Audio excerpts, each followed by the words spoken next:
पितरों की दृष्टि हमारे ऊपर पड़े, उनकी कृपा हम पर बरसे, ये कौन नहीं चाहता।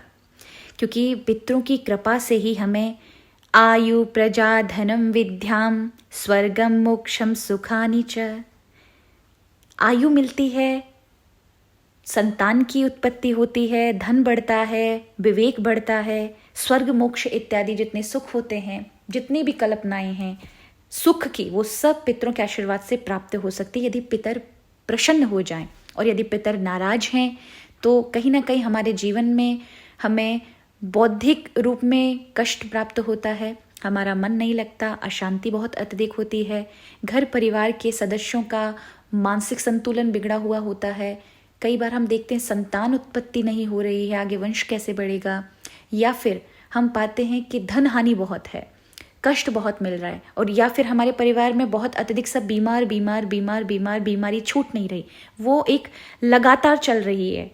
इस तरह से अगर आप अपने आप को पाओ तो समझो आप पर पितृदोष है, पितरों की प्रसन्नता आपके ऊपर नहीं है। ऐसे में आप ये 5 कार्य कर सकते हैं जो आप श्राद्ध पक्ष अभी चल रहे हैं उसमें कर लें, या फिर आप ये 12 महीने कंटिन्यू यानी निरंतरता से कर सकते हैं तो आपको पितरों का आशीर्वाद प्राप्त होगा। देखिए, बहुत अत्यधिक ये ऐसा नहीं है कि पितृ तब प्रसन्न होंगे जब आप बहुत अत्यधिक धन इत्यादि खर्च करेंगे, बहुत अच्छे से भंडारा इत्यादि कराएंगे या कुछ ऐसा खर्च करेंगे तभी होगा। नहीं, कई बार हमें बहुमूल्य आशीर्वाद कृपा बहुत ना के बराबर खर्चे में मिल जाता है। उसमें कुछ ऐसा नहीं करना है, बस कुछ नियम आपको बनाना पड़ेगा जिसके लिए आपके तन और मन की आवश्यकता है। अगर ये कर लो तो मैं आपको कहती हूँ कि शास्त्रों में भी ऐसा वर्णन है कि आप अगर ऐसा करते हैं तो पितरों की शांति, उनकी कृपा आपको मिलेगी। उसके लिए आप कर सकते हैं, पीपल के पेड़ के नीचे प्रतिदिन ब्रह्म मुहूर्त का समय हो, यानी 4 से 5 का सुबह का समय, आप पीपल के पेड़ के पास जल लेकर जाएं, उनको भगवान लक्ष्मी नारायण के नाम से, पितरों के नाम से जल चढ़ाएं और एक घी का दीपक वहाँ पर आप जलाएं। श्राद्ध पक्ष में आप इसे प्रतिदिन कर सकते हैं और पितृ सूक्त का पाठ पीपल के समक्ष करें। जब तक पितृ सूक्त का पाठ चलता रहे तब तक प्रयास करें कि दीपक में घी उतना होना चाहिए कि आपका पाठ हो सके। आप 7 परिक्रमा करें पीपल की और प्रणाम करें अपने पितरों के नाम से, तो इससे पितरों की प्रसन्नता प्राप्त होती है।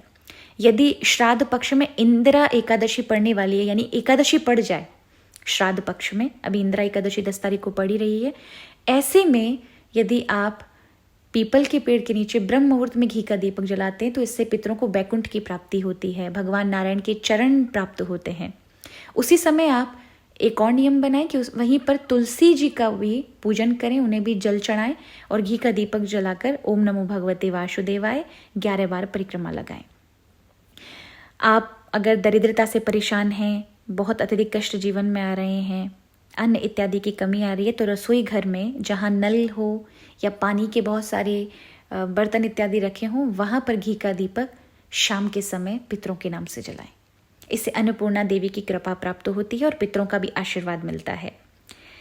आप पितृदोष से अत्यधिक परेशान हैं तो आप श्राद्ध पक्ष में भी ऐसा कर सकते हैं, या फिर आप पूरे 12 महीने कर सकते हैं।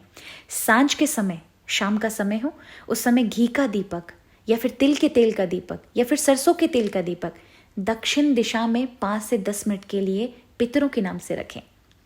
आप पितरों के नाम आप नहीं जानते या पितरों का कोई मंत्र नहीं पता तो भगवान नारायण के नाम से और पितरों का स्मरण करके रख दो। भगवान नारायण पितरों के भी पितर हैं, यानी हम सभी नारायण से ही उत्पन्न हैं, हमारे पितर इत्यादि वहीं से ही आए हैं, तो हमारे सबके पितर इत्यादि जो सब सर्वे सर्वैं वो भगवान नारायण ही हैं। उनके नाम से जब आप समर्पित करते हैं तो समग्र पितरों को प्राप्त होता है।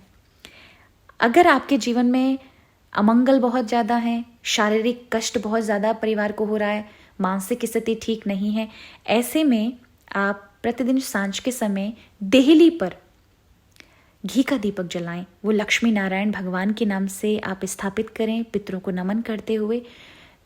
मुख्य द्वार की देहली जो है वहाँ पर आपको घी का दीपक जलाना है। इससे भी जीवन में मंगल आरंभ हो जाते हैं और अमंगल हमसे दूर चले जाते हैं। जब भी भोजन करें तब एक नियम अपना लें, भोजन करने से पूर्व आप पितरों के निमित्त 1 गाय को रोटी अवश्य देंगे, यानी एक रोटी अवश्य गाय को प्रदान करें। ऐसा करने से आपको पितृ बाधाओं से भी शांति प्राप्त होती है, आपके जीवन में शुभ अवसर आरंभ हो जाते हैं, अच्छे मंगल कार्य प्रारंभ हो जाते हैं और पितृ प्रसन्न होकर के आपको जो चाहिए वो सब प्रदान करते हैं। इसीलिए आप ये 5 नियम अपना लें तो मुझे लगता है इसमें कोई ज़्यादा खर्चा नहीं है और आपको इसका फ़ायदा, इसका जो लाभ है तुरंत होगा।